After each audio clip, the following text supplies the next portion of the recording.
All right, welcome to the On Your Side podcast. I'm Gary Harper. And I'm Susan Campbell. I got an issue. I don't know what I'm going to do about it. What is this issue? So I've been looking in the mirror, and I've got some long hair. Okay. The problem is my, what do you call it, stylist or whatever? She's on maternity leave. Uh-oh. So You got to find somebody else. do I have to go another 4 months without a haircut? Because I don't know if I can. You could make it another month or so as I'm looking around, but I don't know about 4 months. I can already put it in a ponytail.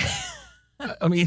No, you cannot. Well, it's Prove yes, it. I can. It's turning into a massive mullet. Let's just say Prove it. I brought the mullet back. Here we go. Look at that. That's about 3.5, 4 inches back there. So I don't know what I'm going to do about that. You gotta find somebody else. I do, but then it's a big experiment because you don't know the person, and it's a trust factor. And I mean, I've gone that route before where I walk out, and I'm like, I'm never going back here again. So I found her a couple of years ago, and she, the nerve of her to have a child. Come on, come back and leave us like that. You're going to start getting emails from the bosses, I think. They're going to say, Gary, what is going on with this hairstyle? It's becoming my brand, I think. the curly brand. The Gary back there. mullet. Hey, we're talking about weddings today. I love weddings. So good. I remember mine like it was yesterday. What was the best part of the day? The end. Because I was so tired. I mean, it went by like a flash. It's amazing for people out there who haven't been through the ceremony yet, right?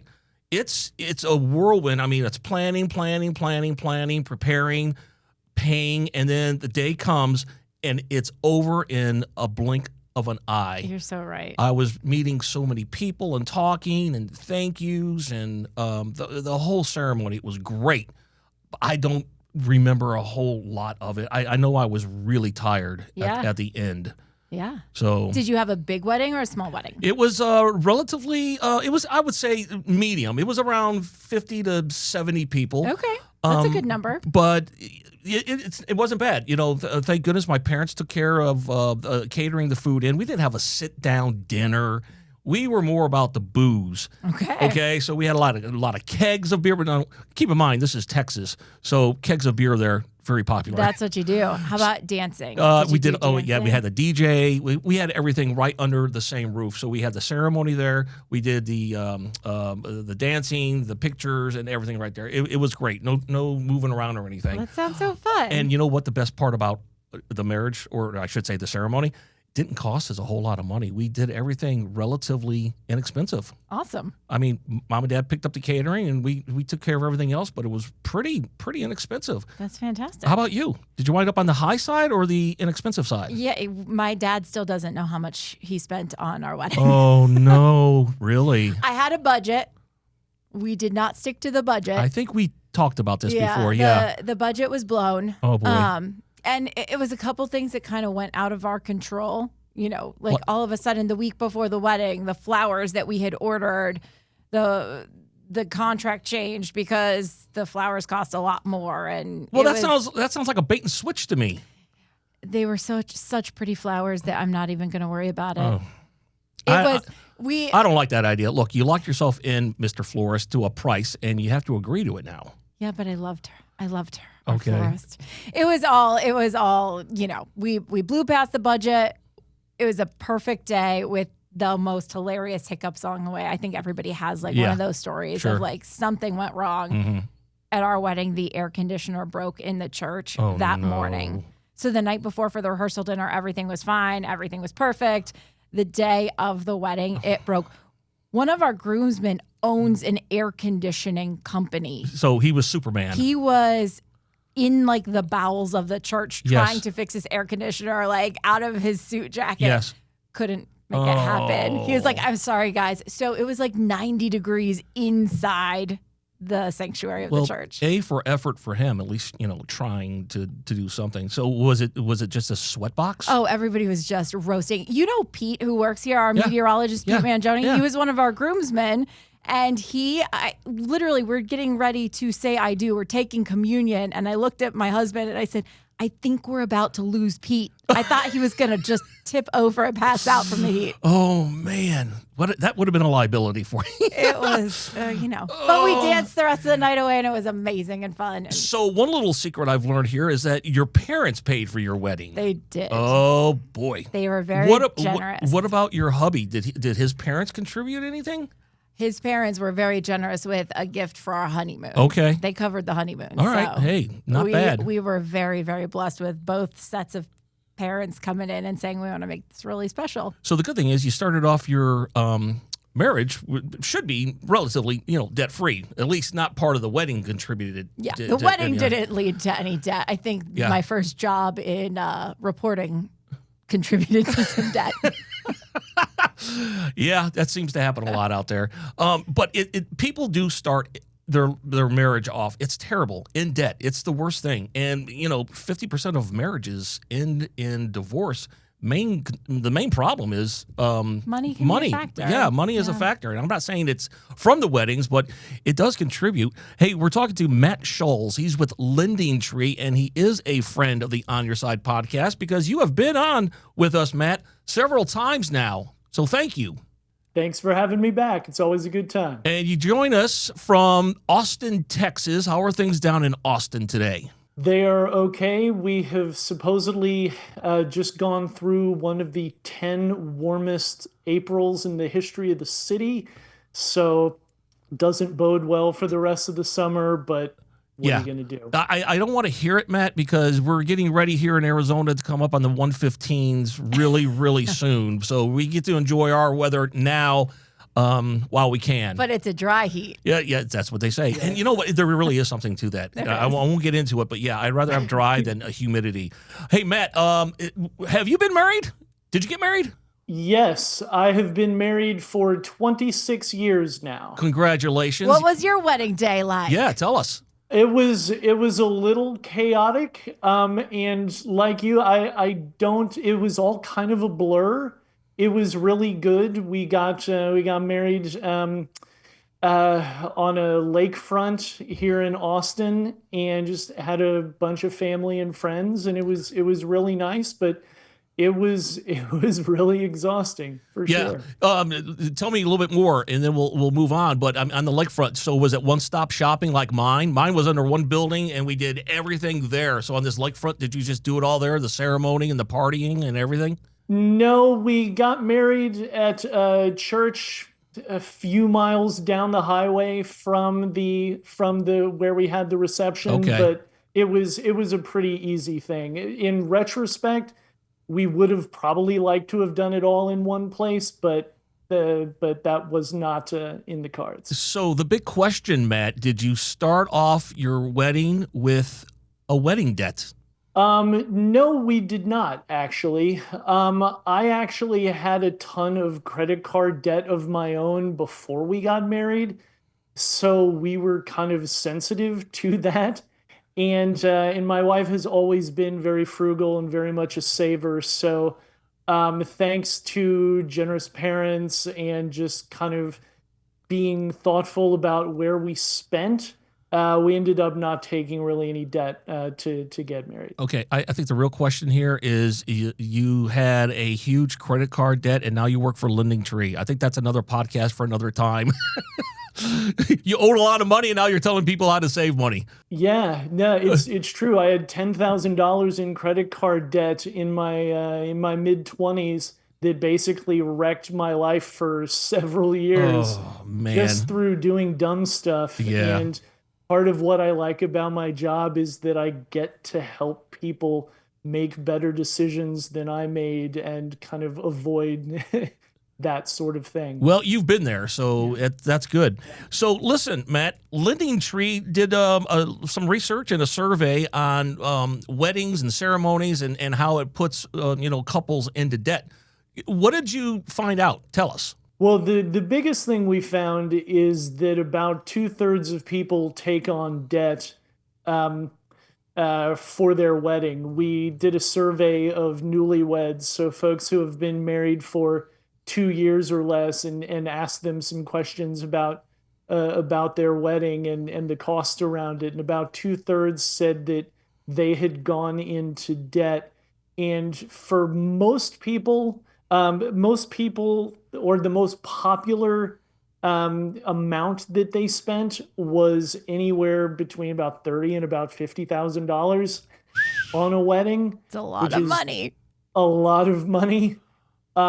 So when you're talking about those sorts of numbers, it's probably not surprising that people are taking on some substantial debt. Well, and if you think about these weddings, so if you have $50,000 to spend, go ahead, spend it if that's what you want to spend your money on. But if you don't have $50,000 to spend and you're one of the 2/3 going into debt for it, you're kind of setting yourself up for a lot of frustration down the road, because that's just such a chunk of change to have to pay off. Like, chipping away at that slowly takes a long time. And it's blown in one day. I mean, like we said at the opening of this, I don't hardly remember that day. It came and went, and oh my goodness, I would hate to see if I spent $50,000 on that day. So where are people spending actually the most money on weddings? So much of it is about the honeymoon. So it's not even necessarily that day, but we're also talking about all the things you might expect: the venue, clothing, music, food and drink. There's so many things, as y'all know. It piles up pretty quickly. And it's all of the little things too. I remember the day that we got married, my mom, I just remember her like handing out money to people, like tips. There was a DJ that needed to have a tip. There was a hairstylist that needed to have a tip, and a makeup artist that needed a tip. And she was just handing out money. And I was like, where is all of this coming from? Where is this going? She's like Ray Liotta in Goodfellas, where he's like walking around just handing out money. And that was not part of the budget. Like, I wasn't even thinking about when I was booking these people. Yeah. And fortunately, my mom was thinking through, the next steps. But even like, we had my bridesmaids over to get ready together. So there was a big breakfast that my mom put together. She didn't tip them, did she? No, but she had to buy the groceries for it. Oh, yeah, right. Wow. It all adds up. Do you have siblings? I have a brother. Okay. So did he ever marry? He is married. Yeah. He and his wife paid for a little bit of their wedding. Her parents paid for a bunch of it. Yeah. Right. My parents chipped in some. Yeah. So. Did you break it into category with the LendingTree as far as how much was spent on the cake or the DJ or the booze? Did you break it into categories, or did you keep it kind of vanilla?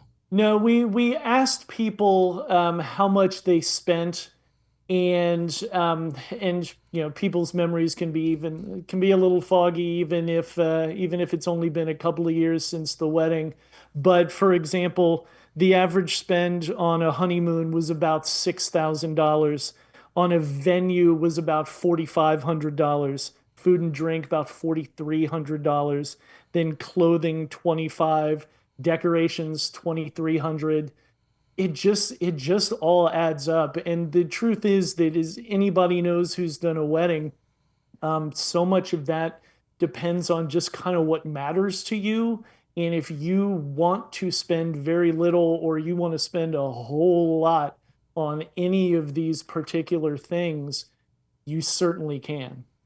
Are there ways we want to help people dig out of the debt that they accrued from this wedding, but before we get to that, let's talk about how we can maybe avoid some of this debt in the first place. Well, really, the biggest thing that you can do is make a budget and stick to it. And we certainly know that's easier said than done. Yeah, but Susan didn't stick to it. I did not. Her poor dad is still wondering, how much did I spend? I know, he's in the dark. Yeah. Poor guy. Anyway, keep going, Matt. And she is not alone, believe me. But just at least setting those guardrails can make such a difference. And then some of it is just talking through the priorities of what really matters to you. Because I mean, it's not breaking news that open and honest communication is what all relationships are about, and especially when you're getting married and talking about a wedding. So if one of you decides that you really want to spend a lot on a band and another one wants to spend a lot on the food, but you don't really care about some other things, kind of establishing those priorities can make a real difference as well. Can I tell you my little secret to keep the guest list in check? Because my mom's side of the family is a giant Italian family. You know, I know all of my great aunts and uncles and my mom's cousins. She has like 60 of them. Like I know all of them. And we were really struggling with the guest list for our wedding. And it finally, you know, I finally said, if we haven't had dinner with these people in the past year, they don't get an invitation to this wedding. Like it was a really focusing way for us. It wasn't mean spirited, but it was a very focusing way for us to say, these are the important people in our lives. We've invited you over to our home for dinner, or we've been invited to your home for dinner. Like if we have shared a meal with you, you're important to us, and we want you to be part of this day with us. And eating out would count as the dinner, right? Yeah, absolutely. It was just like kind of the focusing way. Like we don't need to be inviting every single fourth cousin that I saw at one family reunion 17 years ago. Yeah. Any angry relatives popped out of that? Like, you didn't give me an invite. What happened? And you were like, well, you didn't break bread with me. Nothing like that. But we didn't have kids at our reception other than our niece and our nephew, who were our flower girl and ring bearer, and that got a little blowback. I had a couple people who were frustrated with me. They're over it now. Look, yeah, and listen, you can't please everybody. I have 3 kids now, and if somebody tells me to leave them at home for the wedding, I'm saying, thank you so much. I'm going to enjoy mom's night out. This is an industry I would not want to be involved with, the wedding industry. It's just, I mean, the expectation for each individual is so high, and if you don't really hit that bar, Bridezilla is going to just, take over, and it's going to be a mess. I don't know how people do this for years and years. I know. Give us 3 quick tips to get out of wedding debt. For one, a balance transfer credit card can be a really, really great thing, especially if you paid for most of the stuff with a credit card. It can make it to where you don't accrue any interest on that credit card balance for anywhere from a year up to 21, 24 months. That's a really big deal. But generally, whatever you can do to get those interest rates down is good. Consolidating a loan, it can be really good. And you can also even just call your credit card issuer and ask for a lower rate on that card. That can really work too.